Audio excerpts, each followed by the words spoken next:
Hello everyone, আসসালামু আলাইকুম। সবাই কেমন আছেন? আমরা আল্লাহর রহমতে ভালো আছি। চলে এলাম একটি লং ভিডিও নিয়ে। দেখেন আমাদের বাসায় কত সুন্দর উঠানোর উপর পেঁপের চারা গাছ হয়েছে। আমি একটু পরিষ্কার করে দিচ্ছিলাম।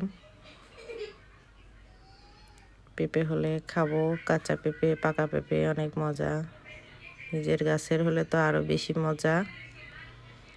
আমাদের উঠানোর উপর দেখেন কত সুন্দর শাক হয়েছে। ভাবতেছি এই শাকগুলো উঠাই আজকে ভেজে খাবো। তারপরে যে আমাদের গাছে পেয়ারা আসছে, অবশ্য খাওয়া যায় না, পোকা হয় শুধু, খেতেই পারি না। এই যে আর একটা চারা গাছ পেঁপে, কত সুন্দর শাক, এই দেখেন। তারপর দেখেন আমার চুলাটা কত সুন্দর করে, মাটির চুলাটা আজকে লেপে দিয়েছি সুন্দর করে। ভাবতেছি পিঠা বানাবো। এই যে চাল, আলু চাল। ভিডিওটা কেমন লাগলো অবশ্যই জানাবেন। আল্লাহ হাফেজ।